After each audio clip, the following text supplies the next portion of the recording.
आपको पता है जिगर काका वर्ल्ड के सबसे बेस्ट काका हैं। हाँ राशि, ये वर्ल्ड के बेस्ट काका। राशि बिटिया, तुम्हारा कुल्फी वाला आता ही होगा, पैसे ले जाओ।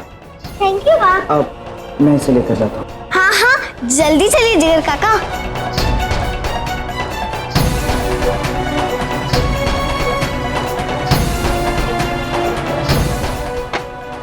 क्या बात है गोपी, वो तुम परेशान दिखाई दे रहे हो, बैठो।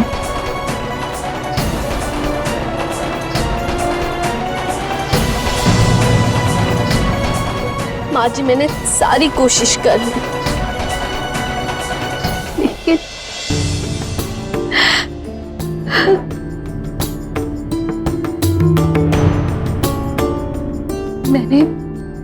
मैंने उनके डायरी में जितने नंबर थे हर एक नंबर पे कॉल किया। मीरा विद्या के पुराने स्कूल के टीचर से भी बात कर ली। हर एक उस इंसान से बात की है जिनसे शायद कुछ सुराग मिलने की उम्मीद थी। और माँ जी, किसी को उनके बारे में कुछ नहीं पता।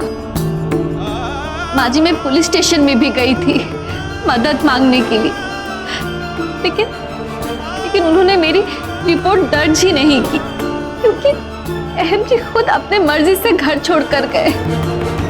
माँ जी मैं क्या करूं, आप ही बताइए, मैं कहाँ ढूंढूं अपने परिवार को।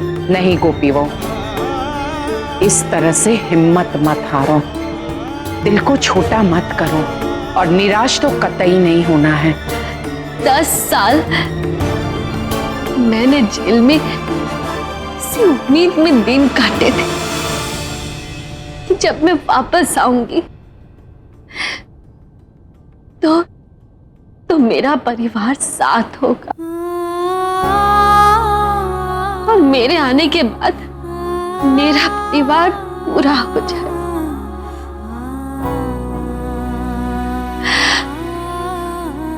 इसी उम्मीद में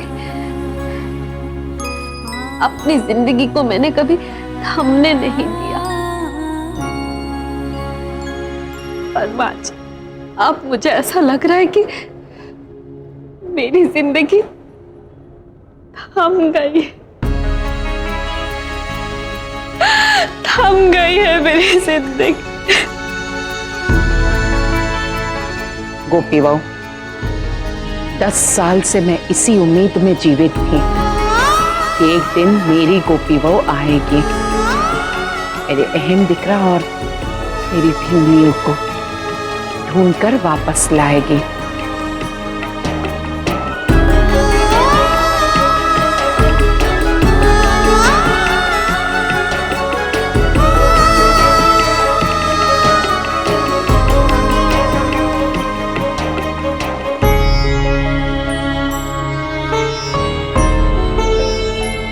भाभी प्लीज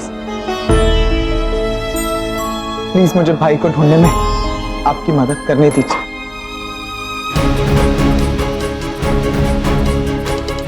मैं आपके हाथ जोड़ता हूँ भाभी, मुझे एक मौका दे दीजिए। अब आपको मौका क्यों चाहिए देवर जी, बताइए। आपके पास तो कितने सारे मौके थे। आज मेरी मदद करके आप क्या साबित करना चाहते हैं?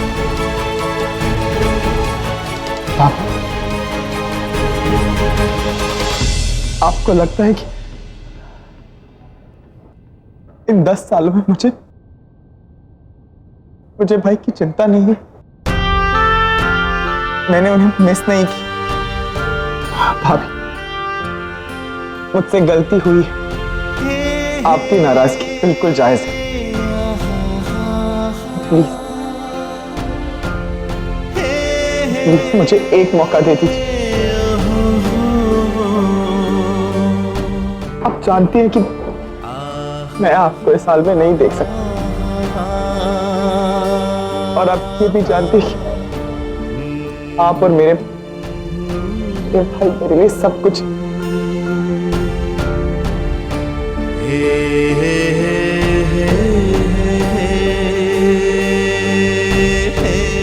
हमेशा अपने आप को आपके छोटे भाई की तरह ही समझा,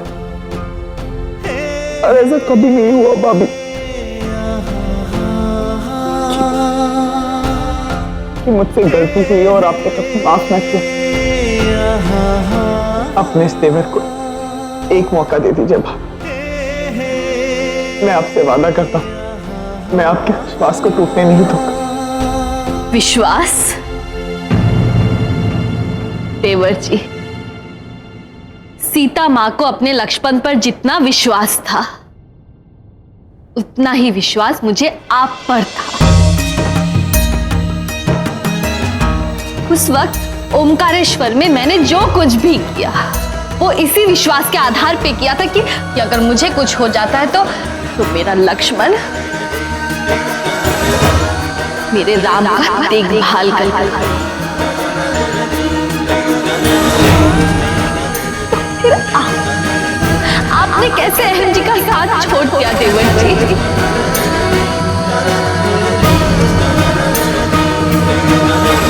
भाभी ऐसा बिल्कुल नहीं, आप वहां नहीं थी।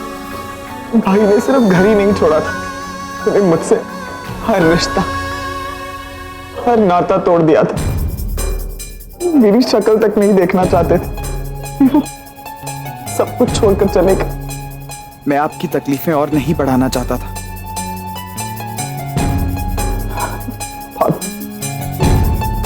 भाभी, मैं मानता हूं कि मुझसे गुनाह हुआ, बहुत बड़ा गुनाह।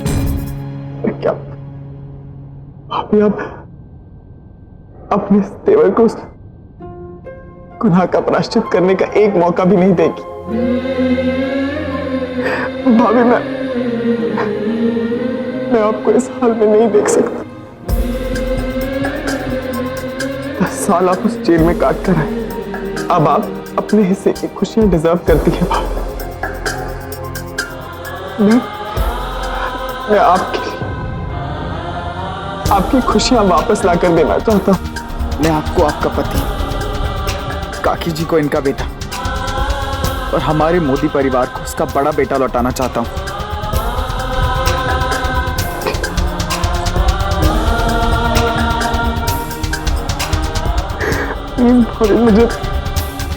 मुझे एक मौका दीजिए। रहने दीजिए देवर जी।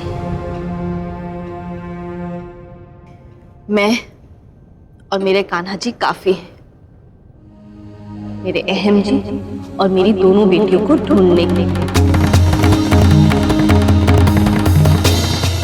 और ये मेरी लड़ाई है, इसलिए मैं खुद लड़ूंगी। मुझे किसी की जरूरत नहीं। गोपी बहू, जिस वक्त अहम दिकरा घर छोड़कर जा रहा था, तब जिगर चाहकर भी नहीं जा सकता था। भगवान राम जी को जब वनवास हुआ, तब लक्ष्मण जी उनके साथ चले गए, क्योंकि उन्हें पता था कि पीछे भरत है, वो सब कुछ संभाल लेगा। पर जिगर के पास तो ऐसा कोई भी विकल्प नहीं था। अहम के जाने के बाद यदि जिगर ने सब कुछ न संभाला होता, तो आज न मोदी भवन होता और ना ही मोदी परिवार। घर के बड़ों को संभाल लिया जिगर ने, बच्चों को संभाल लिया। मैं यहाँ उर्मिला बहन के साथ हूँ, राशि, बिटिया और पप्पू, धवल जी, हम सब की भी देखभाल करता आया है वो। सच कहूं तो जो जिम्मेदारियां अहम को निभानी चाहिए थी, वो सारी जिम्मेदारियां जिगर निभाता आ रहा है।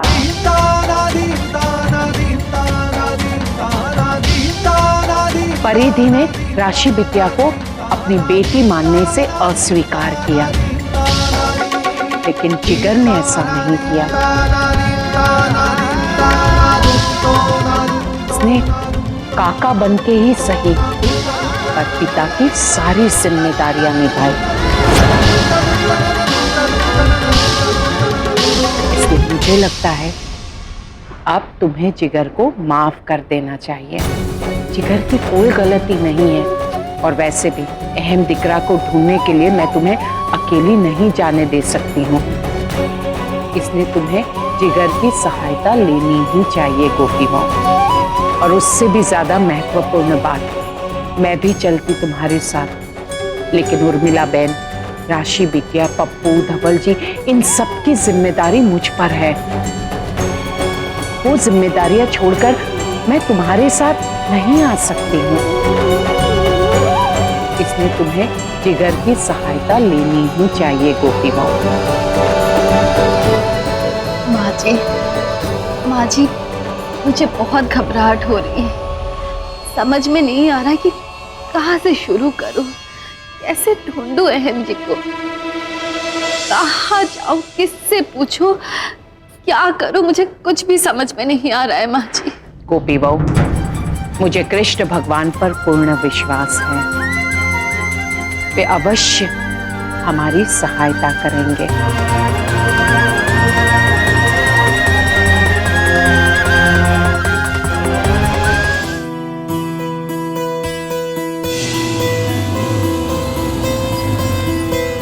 बाबू भैया, बाबू भैया, बाबू भैया, ए चुईया, क्या हुआ? क्यों चीख रही है? बाबू भैया, माँ रो रही थी बहुत अभी, और मैं उन्हें ऐसे रोते नहीं देख सकती हूँ ना। मुझे उनकी आंखों में से सारे आंसुओं को पोंछना है। उसके लिए मुझे आपकी मदद चाहिए बाबू भैया।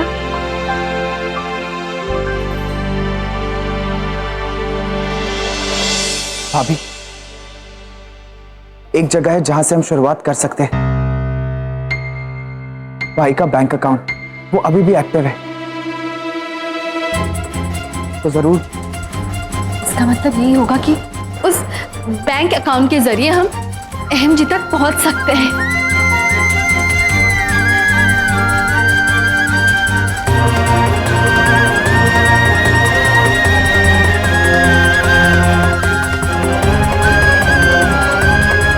तेवर जी,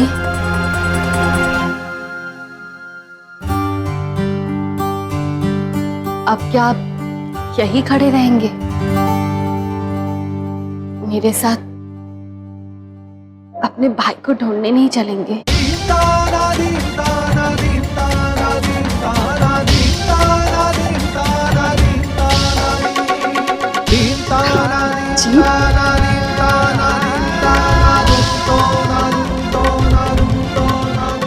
जल्दी चलिए, अब जल्दी चलिए।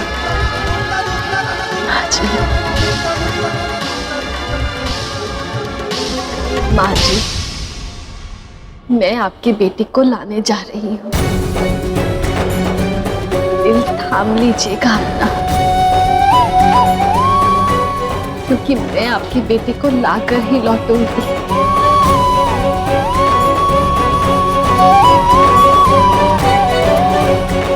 अपना ख्याल रखना। जय श्री कृष्ण।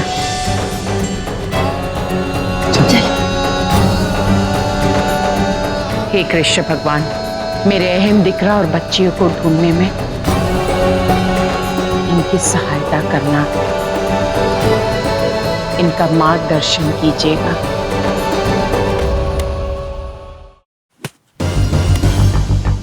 बड़ी, ये गेम तो गया तेरे हाथ से। ये कोई कंप्यूटर की गेम है क्या जो तू चीटिंग करके मेरे को हरा देगा? It's a real game man.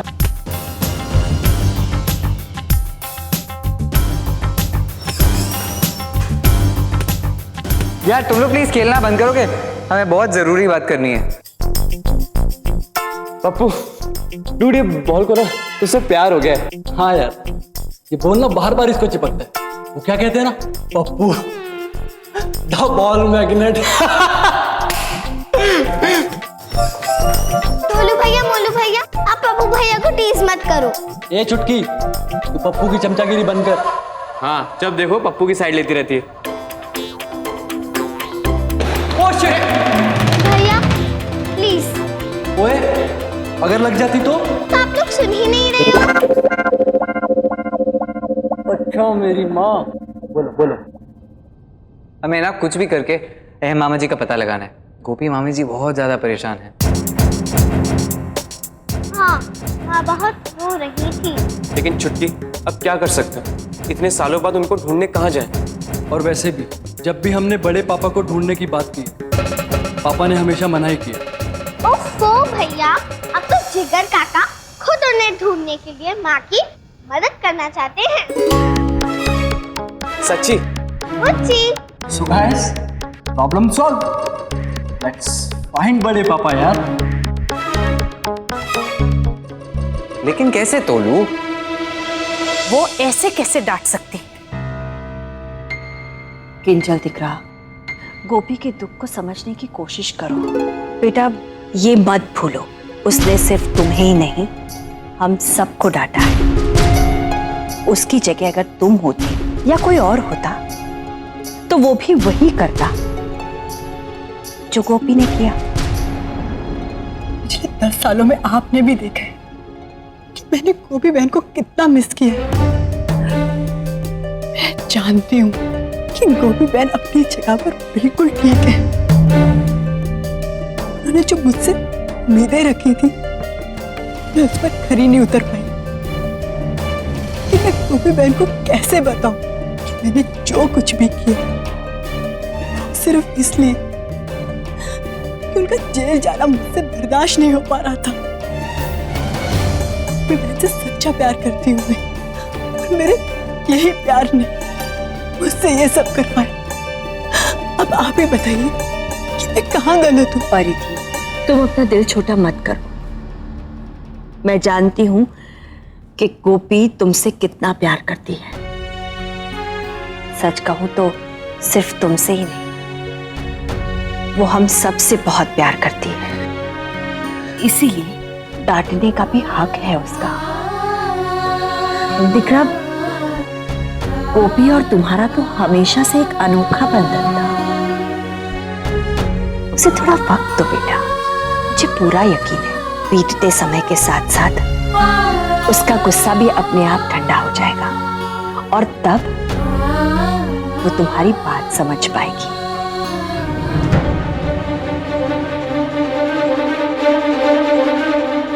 मैं भी देखती हूँ कैसे ये मुझे मेरे ही घर से बाहर निकालती।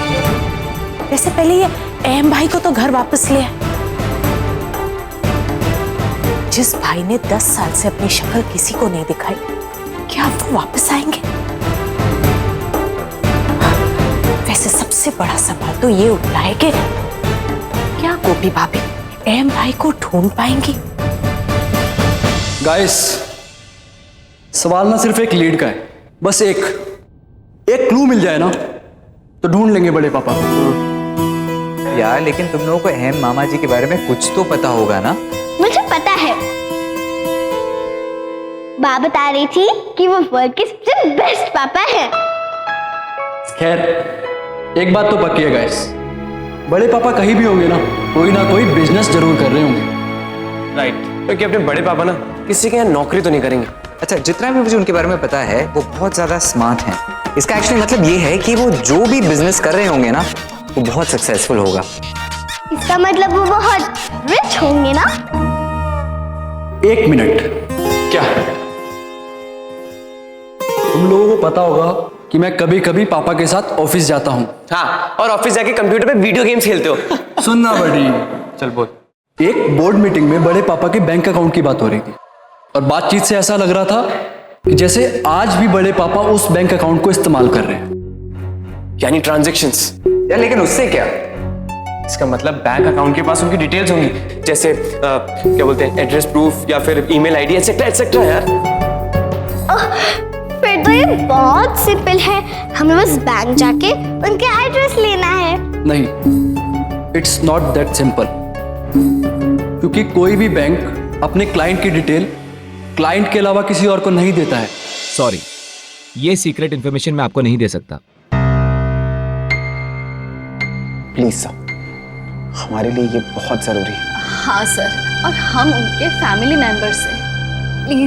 प्लीज समझने की कोशिश कीजिए। माफ करना मिसेस मोदी, मिस्टर अहम मोदी हमारे बैंक के वीवीआईपी कस्टमर हैं और उन्होंने हमें स्पेशल इंस्ट्रक्शंस दिए हुए हैं कि हम उनके अलावा कोई भी इंफॉर्मेशन किसी और को नहीं दे सकते। I am sorry. देखिए साहब, हम लोग एक दूसरे को कितने वक्त से जानते हैं, आपको हम पर इतना सब विश्वास नहीं है। मैं मानता हूँ मिस्टर मोदी, लेकिन मिस्टर अहम मोदी इस बैंक के क्लाइंट है and we are responsible for him, और इसीलिए मैं उनके विश्वास को नहीं तोड़ सकता। पर सर, मैं अहम मोदी की पत्नी हूँ, गोपी मोदी। प्लीज सर, मुझे मेरे पति को ढूंढने में मेरी मदद कीजिए प्लीज। मैं आपके आगे हाथ जोड़ती हूँ सर। नहीं नहीं मिसेस मोदी, ये आप क्या कर रही हैं? प्लीज आप समझने की कोशिश कीजिए। देखिए मिस्टर अहम मोदी हमारे क्लाइंट हैं और बैंक के क्लाइंट कॉन्फिडेंशियल क्लॉज को मैं नहीं तोड़ सकता। इससे मेरी नौकरी जा सकती है। I am really sorry.